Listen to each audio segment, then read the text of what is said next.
Assembly इंतखाबात से ठीक पहले समाजवादी पार्टी के कौमी सदर अखिलेश यादव ने किसानों को लेकर बड़ा बयान दिया है। अखिलेश ने 3 ज़राई क़वानीन के खिलाफ तहरीक के दौरान शहीद किसानों को माली इमदाद देने का ऐलान किया है। अखिलेश यादव ने कहा कि हम वादा करते हैं कि 2022 में समाजवादी पार्टी की हुकूमत आते ही किसानों की तहरीक के शहीदों को किसान शहादत सम्मान के तौर पर 25 लाख रुपये दिए जाएंगे।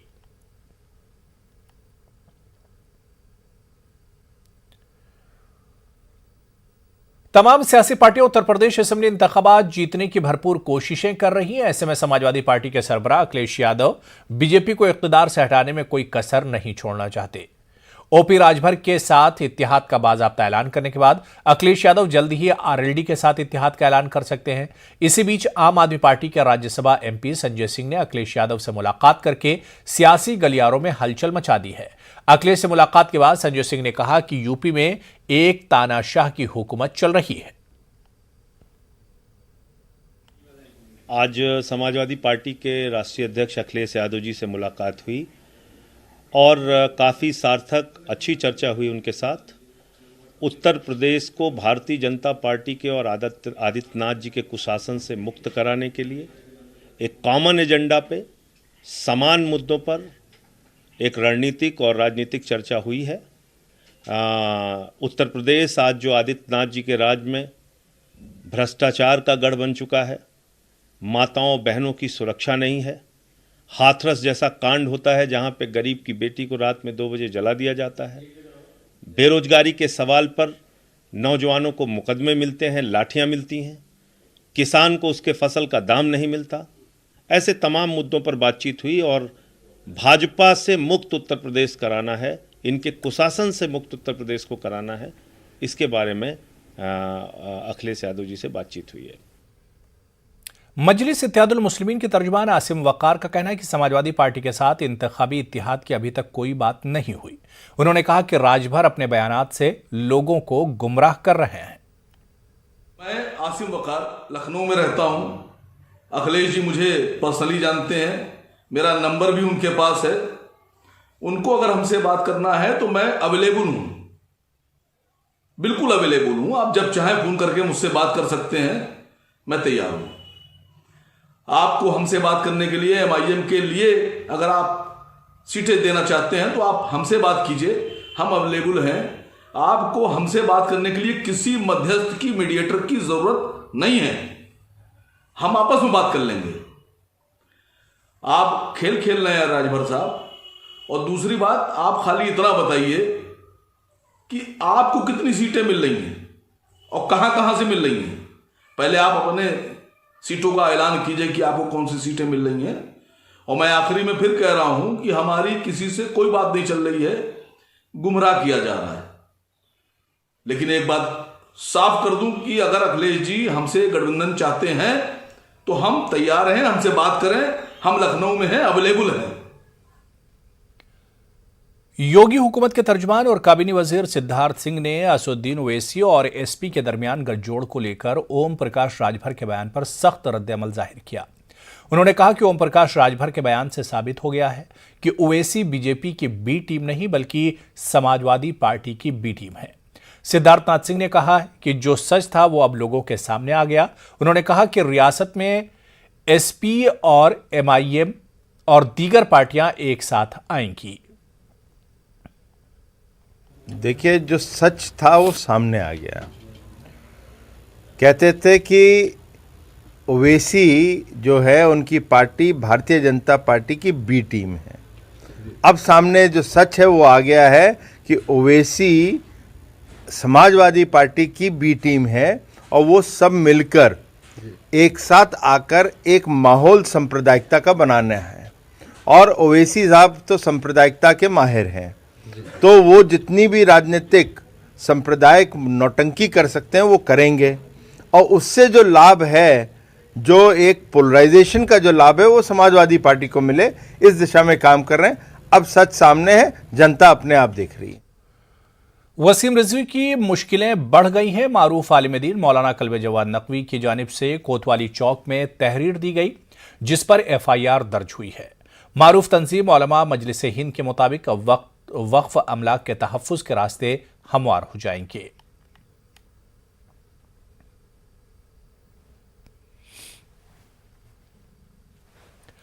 हाथरस जेल में बंद आजाद सहाफी अतीकुर रहमान का इलाज दिल्ली एम्स में कराने का हुक्म इलाहाबाद हाई कोर्ट ने दिया है। हाथरस जेल में अतीकुर रहमान की हालत तशवीशनाक बताई जा रही है।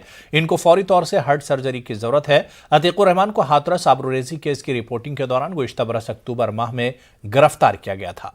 गिरफ्तार किए गए आजाद सहाफी अतीकुर रहमान को आर्ज़े क़ल्ब लाहिक है।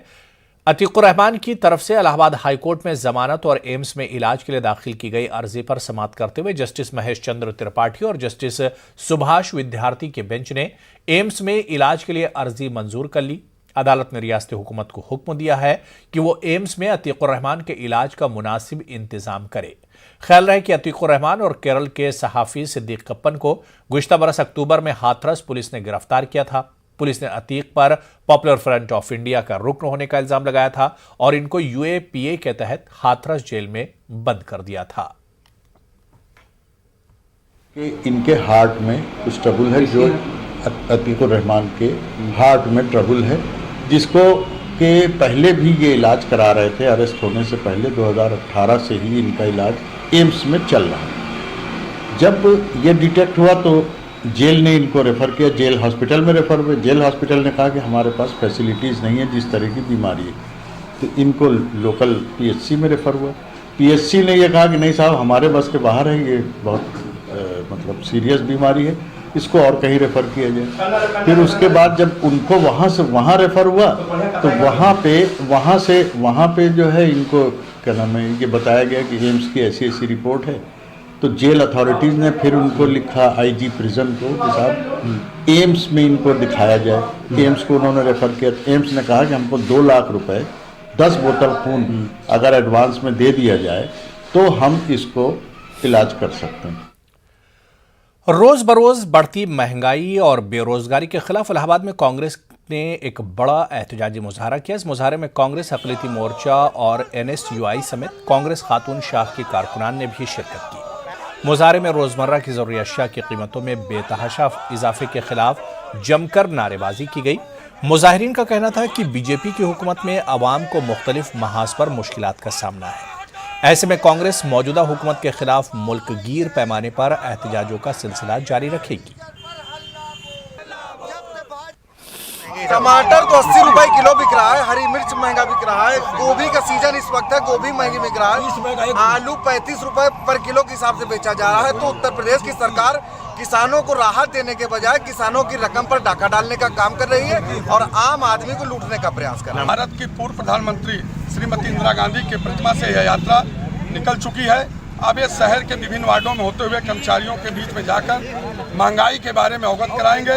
जिस तरह पूरे देश में महंगाई चरम सीमा पर है, हम हिंदुस्तान की सरकार नरेंद्र मोदी से इस्तीफा मांगते हैं और उत्तर प्रदेश के मुख्यमंत्री योगी आदित्यनाथ से, क्योंकि महंगाई के सवाल पर भारतीय जनता पार्टी की सरकार पूरी तरह से फेल साबित हो गई और इस सरकार को एक भी मिनट, एक भी पल रहने का हक। मुल्क में मुसलसल बढ़ती हुई महंगाई और बेरोजगारी के खिलाफ कांग्रेस पार्टी की जानिब से प्रतिज्ञा यात्रा का इनेकाद किया जा रहा है। इसी ताल्लुक से आज अलीगढ़ में सीनियर कांग्रेसी रहनुमा इंजीनियर आगा मोहम्मद यूनुस की क़यादत में एक यात्रा का इनेकाद किया गया, जिसमें बड़ी तादाद में इलाके के लोगों के साथ कांग्रेसी कारकुनान ने शिरकत की और मरकजी और रियासती हुकूमतों की नाकामियों पर एहतजाजी मुजाहरा किया गया। कांग्रेस पार्टी द्वारा जो प्रोग्राम है प्रतिज्ञा पदयात्रा, महंगाई के ऊपर, महंगाई से जो पूरा देश त्रस्त है, उत्तर प्रदेश त्रस्त है और ये नाकारा सरकार सुनने को नहीं तैयार है और जो जनता का आर्थिक शोषण करती चली जा रही है। सिलेंडर का 1000 रुपए के आसपास का दाम पहुंच चुका है। गरीब जनता सिलेंडर का, रसोई गैस का गैस कहां से भरवाए? जनता पूरी तरह त्रस्त है। ये लोग पाषाण युग में ले जा रहे हैं। जो आजकल जो रसोई गैस है जो लोग भरवा नहीं पा रहे हैं, चूल्हे ठंडे पड़ चुके हैं, लोगों के खाने के लिए रोटी नहीं है, भुखमरी की कगार पर देश पहुंच चुका है, महंगाई चरम पर है, महंगाई 7वें आसमान पर है और जो डायन थी पहले महंगाई इसी भाजपा सरकार में। अब मैं पूछना चाहता हूं प्रधानमंत्री मोदी से, आपके काल में आपके नेताओं द्वारा यह कहा गया कि महंगाई डायन खाया जाता है, तो मैं पूछना चाहता हूं क्या आज वो डार्लिंग हो गई है? कोरोना के दौर में इंसानों को जो नुकसान पहुंचा उसने सभी को दिल बर्दाश्ता कर दिया था और कोविड के बाद से ही लोगों में समाजी खिदमात के तई जो बेदारी पैदा हुई है वो मुसलसल जारी है। इसी का नतीजा है कि आज अलीगढ़ में समाजवादी पार्टी के सीनियर लीडर सलमान शाहिद के जरिए एक एम्बुलेंस महकमे सेहत को पेश की गई, जिसका आज इफ्तिताह अमल में आया। इस मौके पर मारूफ सनतकार और साबिक रुकन असम्बली जफर आलम मौजूद रहे। सभी ने सलमान शाहिद के जरिए मुसलसल किए जा रहे समाजी कामों की सताइश करते हुए कहा कि इस तरह के काम आज वक्त की अहम जरूरत बन गए हैं। संकट जो था एम्बुलेंस का था। कई लोग एम्बुलेंस के अभाव में अस्पताल नहीं पहुंच पाए या ठीक होने के बाद चूँकि लॉकडाउन था उनको बड़ी परेशानी होती थी। तो हम लोगों ने ये तय किया कि हम निःशुल्क अलीगढ़ जनपद में 5 एम्बुलेंस चलाएंगे। तो आज उसका शुभारंभ समाजवादी पार्टी के वरिष्ठ नेता, हम सब के आदर्श मार्गदर्शक, विकास पुरुष आदरणीय जफर आलम साहब ने किया है। ईश्वर से प्रार्थना करते हैं कि ये एम्बुलेंस गरीब लोगों की मदद में मील का पत्थर साबित हो। ये जो जनता की दुश्वारियां उन्हें देखते हुए अभी हम कोरोना से जूझ रहे थे, अब भी गया तो नहीं लेकिन काबू में है। उस वक्त ऐसे चीज़ों की, एम्बुलेंस की या हॉस्पिटल की कोई भी ज़रूरत है उसे पूरा करना हर देशवासी का फ़र्ज़ है। ये वो फ़र्ज़ है जो कि बड़े सेक्युलर तरीक़े से किया जाता है, किसी कम्युनिटी, किसी जात के लिए नहीं, बल्कि पूरे जो ज़रूरतमंद है उनके लिए किया। उसी से उत्तर प्रदेश और उत्तराखंड के साबिक गवर्नर डॉक्टर अजीज कुरैशी आज अलीगढ़ पहुंचे, जहां उन्होंने मीडिया से बात करते हुए इस बात पर जोर दिया कि आज फिरका परस्त ताकतों के खिलाफ सेकुलर जहन की सभी पार्टियों को एक प्लेटफॉर्म पर आने की जरूरत है। उन्होंने कहा कि मेरी भी कोशिश होगी कि उत्तर प्रदेश में कांग्रेस और दीगर सियासी पार्टियां समाजवादी पार्टी को हिमायत करें और मरकज में सभी सेकुलर पार्टियां कांग्रेस की हिमायत में आगे आएं, तभी इस फिरका परस्त हुकूमत को शिकस्त दी जा सकती है। तो ये मैं दोबारा बहुत ही अदब से मांग करूँगा, रिक्वेस्ट करूँगा सारे लोगों से कि सेकुलर वोट की कभी वजह नहीं हो, तकसीम नहीं हो और कांग्रेस समेत सारी पार्टियाँ मिल जाएं और समाजवादी पार्टी को सपोर्ट करें, क्योंकि आज के हालात में सिर्फ अखिलेश यादव ही उसकी पार्टी वो पार्टी है जो बीजेपी से यूपी के चुनाव में निपट सकती है। आपकी तरफ से क्या प्रयास हो, कैसे करेंगे आप? मैं कोशिश कर रहा हूँ इकट्ठा हो जाए सब लोग आगे, मतलब ये। और पार्लियामेंट के चुनाव के लिए Congress party is the only alternative, बाकी सब मिलकर सपोर्ट करें कांग्रेस पार्टी को, मतलब ये नहीं रावल बने, प्रियंका बने, कोई बना के, लेकिन नेशनल पार्टी भी कांग्रेस की पार्टी है बीजेपी के बाद। रीजनल पार्टी को सेंटर में चेंज ला सकती है, कि सेंटर में चेंज जाने के लिए नेशनल पार्टी की जरूरत आपको है। आगरा के ताजमहल कॉम्प्लेक्स में मॉक ड्रिल की गई। ये मॉक ड्रिल आज़ादी के अमृत फेस्टिवल के दौरान की गई थी।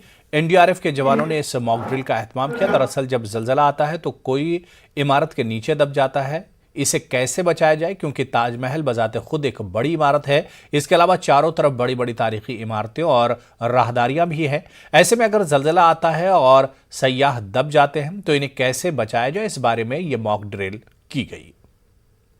अभी जो केंद्र की तरफ से आज़ादी का अमृत महोत्सव मनाया जा रहा है, उसी के अंदर ही जैसे सारे महकमे पार्टिसिपेट कर रहे हैं वैसे एनडीआरएफ भी पार्टिसिपेट कर रहा है अलॉन्ग विद स्टेट्स। उसी के तर्ज पे यहाँ पे आज एक मॉक ड्रिल का अभ्यास किया गया, जिसका कि बेसिक जो चैप्टर्स में कवर किया गया वो था डिसास्टर का अर्थक्वेक पार्ट। गाजियाबाद के थाना कोतवाली के इलाके में एक मामला सामने आया है, जिसमें तालिब नामी नौजवान ने घरवालों को बताए बगैर 16 नवंबर को सोबिया सिद्दीकी से शादी की, जबकि तालिब की शादी शामली के कांधला के साथ 22 नवंबर को तय हुई थी। जब तालिब की पहली बीवी को इस बात का पता चला तो उसने हंगामा बर्पा कर दिया। पुलिस ने मौके पर पहुंचकर मामले को रफा दफा किया और मामले की जांच की बात कही। तालिब ने बोला था कि मैं लेकर जाऊंगा तुम्हें, और उसके बाद उसका फोन स्विच ऑफ है और यहाँ पर रिसेप्शन है उसकी। तो तालिब ने सुनने में आया कि आपके साथ कोर्ट मैरिज की है। जी, कितने दिन पहले की है और फिर कब से आप? 16 नवंबर को, और 5 साल हो चुके हैं। जी। तो उसने क्या कहकर शादी की थी आपसे? कह रखूंगा। मेरठ के दौलारा ब्लॉक का बंशीपुरा गांव कोविड की 100% वैक्सीनेशन वाला मेरठ मंडल का पहला गांव बन गया है। लेकिन कोरोना टीकाकारी मुहिम के तहत हुकूमत और महकमा सेहत की इस कोशिशों को कामयाब बनाने में सबसे अहम किरदार इस गांव के प्रधान शेबी रिजवी का रहा है, जो अब दूसरों के लिए एक नजीर बन गई हैं।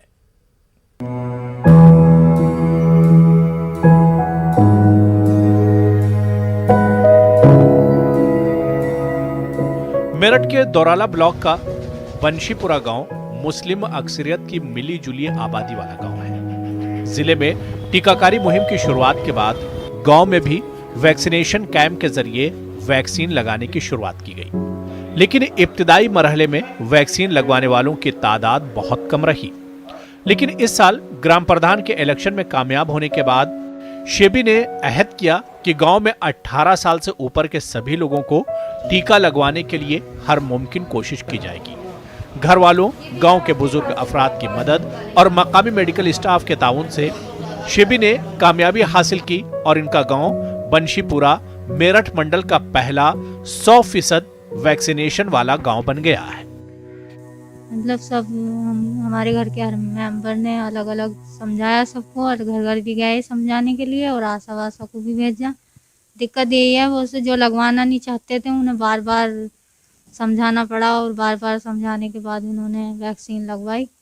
बहुत ने तो यूँ भी कहा कि तुम प्रधान ही तो हो, वैक्सीन वगैरह नहीं तुम्हारे कहने से थोड़े लगवाएंगे, लेकिन जो बीमारी है इस बीमारी को मिटाने के लिए वैक्सीन लगवानी जरूरी थी। इसलिए हमने लोगों को बार बार कोशिश की और बार बार समझाया, और वैक्सीन 100% कर दी हमने अपने आप की।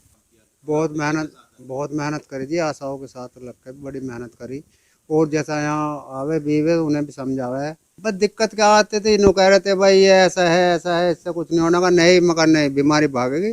जो गवर्नमेंट ने चीज बनाई है वैसे ही नहीं बनाई। हिंदू और मुसलमानों की मिलीजुली आबादी वाले इस गांव के लोगों का कहना है कि एक खातून होने के बावजूद शेबी ने टीकाकारी मुहिम को कामयाब बनाने के लिए काफी मेहनत की है। वैक्सीन को लेकर लोगों की गलतफहमियों को दूर करके वैक्सीनेशन के लिए लोगों को आमादा किया। पूरा सहयोग किया है वैक्सीन लगवाने में, और हमारे गांव में ही जो टीम थी वो सब आई हैं और सभी ने वैक्सीनेशन कराया है। कैंप भी लगवाया, कैंप लगे हैं, कई बार कैंप पूरी मेहनत करी जी इन्होंने। एक बीमारी की वजह से मैं कहा भाई इसका निपटारा हो, तो सबका लगा तो जब ये होगा, और नहीं तो एक का लगी और एक का नहीं लगी तो उससे तो कुछ होने का नहीं। तो सबको जागरूक करा, इन्होंने बहुत कुछ किया। इन्होंने महिलाओं के लिए करा, हम और इनके जो पति हैं उन्होंने बहुत घर घर फिर के है, वैसा पूरे गांव में फिरे। वहीं ग्राम प्रधान और मेडिकल स्टाफ की कोशिशों की वजह से 100% वैक्सीनेशन का हदफ हासिल करने के बाद महकमे सेहत और जिला इंतजामिया ने भी शेबी रिजवी और मकामी हेल्थ पोस्ट स्टाफ को एजाज से नवाजा। हमारे यहाँ टारगेट 557 था बंशीपुरा का, जो पूरा हो चुका है। 100% लोगों को बंशीपुरा में वैक्सीन लग चुकी है। यहाँ पे हमारा जो स्टाफ है, जिसके अंदर हमारी प्रधान शेबी रिजवी हैं, बबीता आंगनवाड़ी वर्कर हैं, कविता आशा हैं, तथा अलका रानी हमारी यहाँ की ANM है। तो इन सब लोगों की अथक प्रयास से इस जगह को हमने 100% वैक्सीनेट कर दिया है। हम लोगों ये एक बहुत अच्छा कदम है, एक पॉजिटिव मैसेज जाता है। इसमें हर संप्रदाय के लोग रहते हैं और गांव में हो रहा है, लेकिन वो हमने, क्योंकि पहला गांव था, उसको एक मॉडल बनाना था हर जने के साथ। हमारा अब जो मेन लक्ष्य है कि हर गांव 90% प्लस वैक्सीनेट होना है। कोरोना वबा के खतरे से बचाव के लिए वैक्सीनेशन जरूरी है, ताहम टीकाकारी मुहिम को कामयाब बनाने के लिए आवाम को बेदार किए बगैर यह हदफ हासिल करना मुश्किल है। यही वजह है कि शेबी जैसे जिम्मेदार अफराद अपनी जिम्मेदारी को महसूस करते हुए न सिर्फ अपनी खिदमात अंजाम दे रहे हैं, बल्कि दूसरों के लिए भी नजीर पेश कर रहे हैं। Bureau report, news 18 Urdu. चलिए यहाँ पर रुकेंगे फिलहाल छोटे से ब्रेक।